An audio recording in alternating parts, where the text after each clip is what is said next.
महाराष्ट्राचा। नमस्कार, मी सुधा संध्या लाईव्ह मध्ये आपलं सगळ्यांचं स्वागत।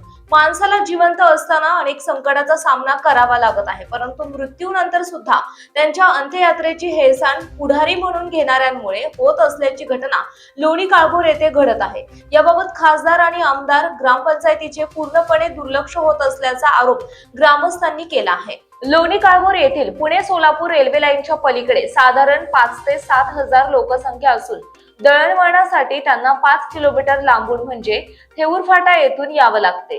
हा वळसा वाचवण्यासाठी माजी खासदार शिवाजी आढळराव पाटील यांनी खासदार असताना या रस्त्याची पाहणी करून रेल्वे लाईन मधून जाणाऱ्या मोरीची छोटा भुयारी मार्ग दुरुस्ती करून दिली होती। त्यामुळे नागरिकांना काहीसा दिलासा मिळाला होता, पण या मोरीच्या शेजारील शेतकऱ्यांनी जागा न दिल्याने ती आता बंद अवस्थेत आहे। त्यानंतर स्थानिक नागरिकांनी रेल्वे अधिकाऱ्यांना निवेदन देऊन नवीन रेल्वे भुयारी मार्ग करण्यासाठी रीतसर मागणी केली।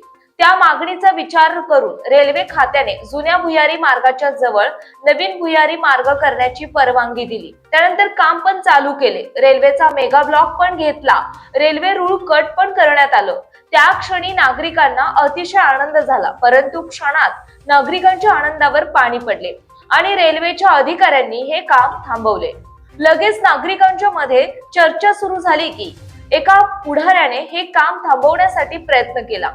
त्यानंतर स्थानिक नागरिकांनी खासदार डॉक्टर अमोल कोल्हे, आमदार माऊली कटके आणि रेल्वे अधिकाऱ्यांशी पत्रव्यवहार केला, परंतु पुढारी म्हणून घेणाऱ्यांनी सतत अडथळे आणून हे काम थांबवले असल्याचा आरोप स्थानिक नागरिकांनी केला। मग आम्ही लोकसभा आणि विधानसभा निवडणुकीत या पुढाऱ्याला मतदान केले नसून खासदार डॉक्टर अमोल कोल्हे आणि आमदार माऊली कटके यांना मतदान केले।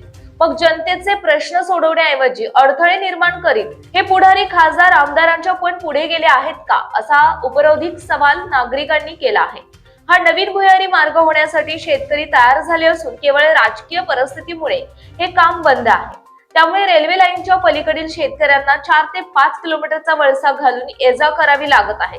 त्यातच शेतकरी, रुग्ण आणि विद्यार्थी यांना मोठा वळसा घालून यावं लागत असून एखाद्या व्यक्तीचे निधन झालं तर अंत्ययात्रा नेताना अनेक अडचणींचा सामना करावा लागतोय। त्यामुळे प्रशासनाने याकडे गांभीर्याने पाहावं असं नागरिकांनी सांगितले। रेल्वे लाईनच्या पलीकडे येताना आणि जाताना नागरिकांना खूपच लांबून यावं लागत असून खासदार आणि आमदारांना पत्राद्वारे भुयारी मार्गाबाबत विनंती देखील केली, परंतु कुणीही दाद दिली नाही। भुयारी मार्गाचा प्रश्न येत्या महिन्यात सोडवला नाही तर 15 ऑगस्टला नागरिकांबरोबर जिल्हाधिकारी पुणे येथील कार्यालयासमोर उपोषण करण्यात येईल, असे लोणी काळभोरच्या माजी उपसरपंच सविता नितीन जगताप यांनी सांगितले।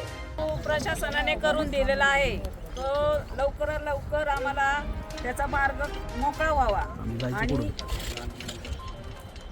जी अडचण आहे, रोज शाळेत जाणारे कामगार वर्ग जी आहेत त्यांची ही अडचण समजून हा जो रस्ता बंद इथल्या स्थायिक लोकांनी जो केला आहे तो चालू करण्याचा आम्हाला सगळ्यांनी सपोर्ट द्यावा अशी विनंती आहे।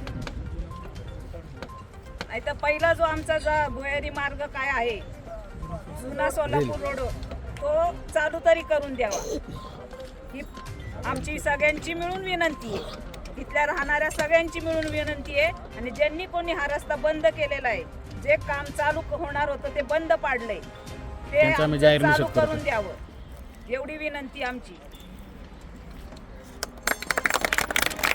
या रेल्वे पटरीपासून आमच्या ह्या रेल्वे पटरीपासून आम्हाला बाजारात जावं लागतं, इमर्जन्सी सोलापूर रोडला जावं लागतं। आम्हाला महिलांना खूप त्रास होतो आणि हे ओलांडून तरी जाणार कसं काय, त्याच्यामुळे आमचा लवकरात लवकर या रस्त्याचा प्रॉब्लेम सोडला पाहिजे एवढीच विनंती आमची। संध्या लाईव्ह साठी प्रतिनिधी सचिन सुंबे, लोणी काळभोर। ताज्या आणि महत्त्वपूर्ण बातम्या पाहण्यासाठी आजच आमच्या संध्या लाईव्ह न्यूज चॅनलला YouTube वर सबस्क्राईब करा आणि बेल आयकॉन प्रेस करा।